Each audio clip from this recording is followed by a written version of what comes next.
Vous écoutez le podcast Un nouveau chapitre, épisode numéro 3, Rupture de Claire Marin. Première partie, une vie de rupture.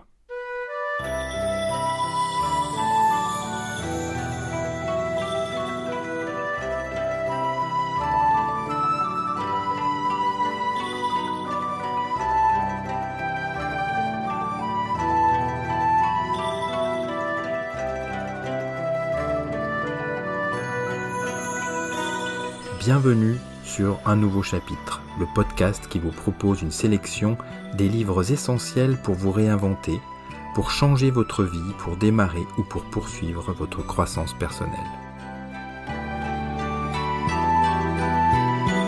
Bonjour chères auditrices, bonjour chers auditeurs, je suis ravi de vous retrouver pour un troisième épisode consacré à un petit livre par le nombre de pages, mais un grand livre par ce qu'il peut nous enseigner.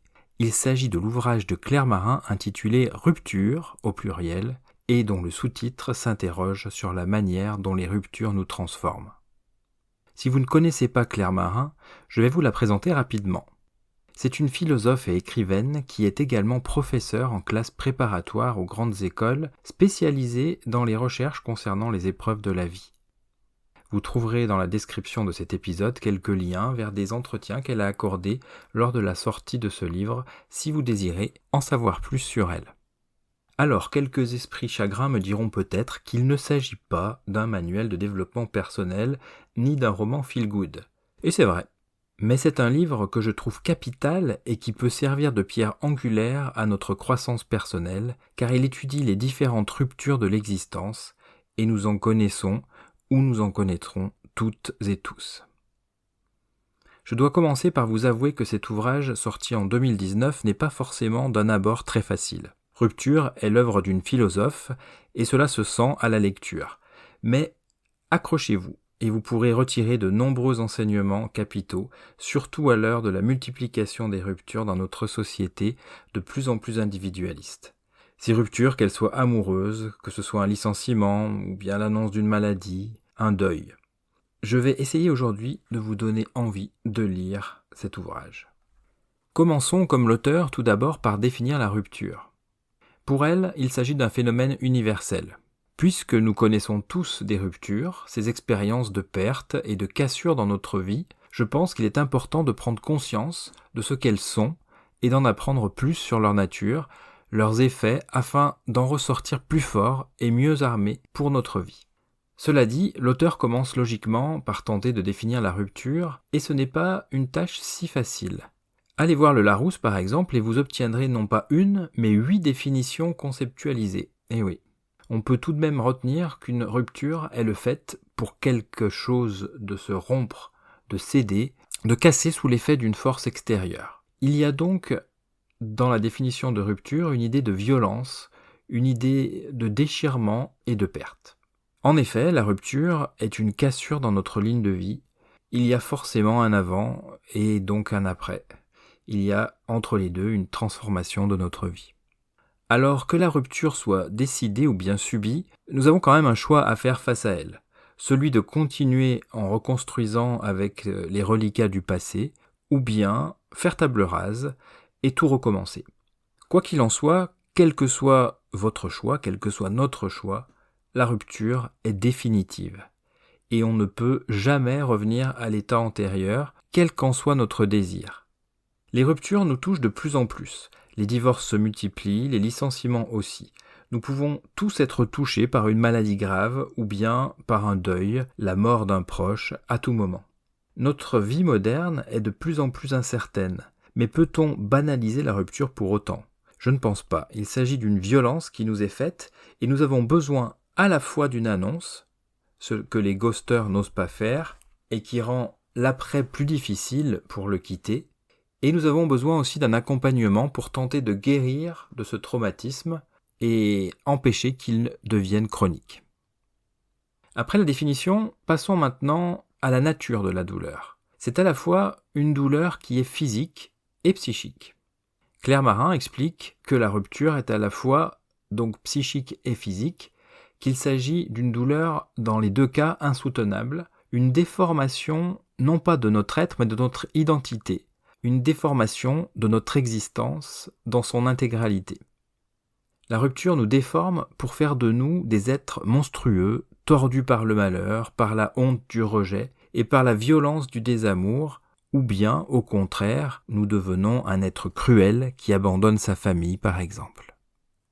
Mais la rupture est aussi une douleur physique. C'est à la fois la douleur que l'on ressent au plus profond de son être, mais aussi la gestion impossible du manque de l'autre, de ce qui a été bâti à deux, de l'évaporation, de la disparition de toute cette construction, et de tous les projets, bien sûr, qui y étaient liés. C'est à la fois un deuil du passé qu'il va falloir faire, mais aussi de l'avenir, de ce qu'on projetait. La philosophe insiste sur le fait que la rupture est vraiment un déchirement.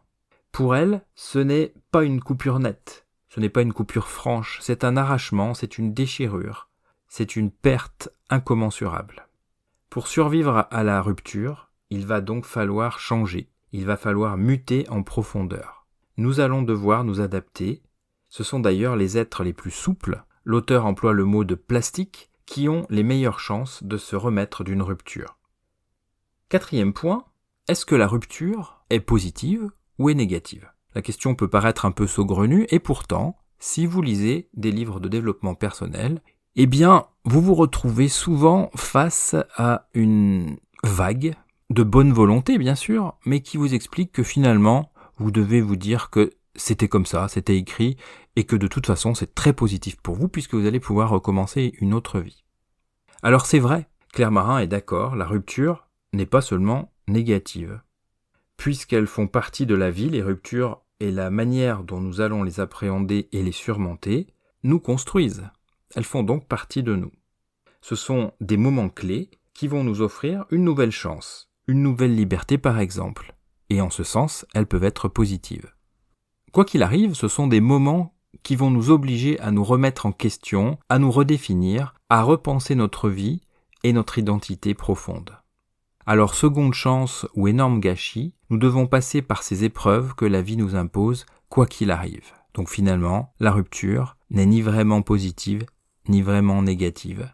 C'est une épreuve imposée et nous allons devoir être les plus plastiques possibles, les plus résilients pour pouvoir nous en remettre. Nous en avons terminé avec la définition.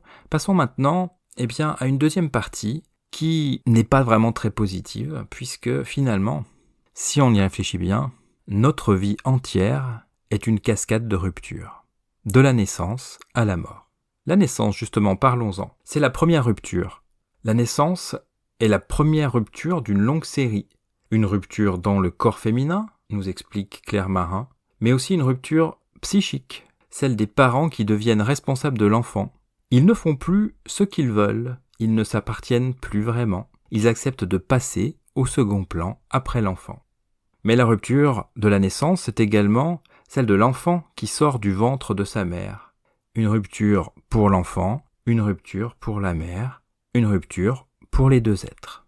Afin que cette rupture se passe au mieux, pour que l'enfant se remette du traumatisme de sortir du doux cocon du ventre maternel, pour arriver dans un monde froid, il faut recréer ce cocon par la douceur, par les paroles réconfortantes qu'on peut apporter à l'enfant, par le pot à pot, par l'attention que l'on va lui accorder, par la bienveillance, par la confiance. C'est ce cocon, composé de tous ces éléments positifs, qui va donner la force à l'enfant de vivre seul dans le monde extérieur. Et puis un jour, cet enfant va devoir quitter le cocon familial, à nouveau une nouvelle rupture. C'est une rupture logique de l'enfant qui est devenu assez grand pour se débrouiller seul. Mais c'est parfois vital en cas de violence physique ou morale. La rupture oblige alors l'enfant à considérer ses parents comme des étrangers, à ne plus avoir de moments de joie avec eux pour ne pas subir ensuite les affres de la nostalgie. La rupture est marquée par le moment où l'on cesse d'attendre quelque chose de nos parents. Alors nous allons faire un petit raccourci, il y a bien d'autres ruptures dans notre vie, mais sautons à la fin, à la rupture de la mort. Lors de la rupture, on sait que l'autre est irrémédiablement perdu, mais on s'accroche, on compense en puisant dans ses propres forces pour tisser sans cesse un lien qui se délite. Nous sommes un peu les Sisyphes des temps modernes. Mais on se rend compte qu'il ne reste finalement plus qu'une solution, c'est rompre soi-même la relation. C'est le cas dans les maladies qui annihilent la personne, qui la font disparaître, qui l'empêchent d'exprimer ses sentiments, comme la maladie d'Alzheimer. Le malade nous quitte car il s'est quitté lui-même. Mais il faut supporter l'hémorragie de la présence. On perd l'être aimé chaque jour un peu plus. La souffrance est tellement forte qu'on souhaite parfois voir cette personne vraiment mourir. Plus largement, la rupture de la mort, c'est la vieillesse. La vieillesse est souvent une rupture. Quand nos parents vieux deviennent si différents de ce qu'ils étaient, eh bien, on rompt. Il y a rupture avec eux. Une rupture avant leur mort physique. Explorons maintenant les complexités du deuil en nous appuyant sur les travaux de la célèbre psychiatre Elisabeth Kübler-Ross. Cette dernière a révolutionné notre compréhension du deuil avec son modèle des 5 étapes du deuil, initialement publié dans son livre On Death and Dying. Les 5 étapes sont le déni, la colère, le marchandage, la dépression et enfin l'acceptation. Aujourd'hui, je vous propose de nous concentrer sur la transition entre le déni et la colère. Le déni est souvent la première réaction face à la perte ou à la réalité de la situation, une situation qui est difficile à accepter. La colère peut suivre le déni. Cette colère peut se diriger vers d'autres personnes ou bien vers soi-même, parfois même envers l'être cher qui est disparu.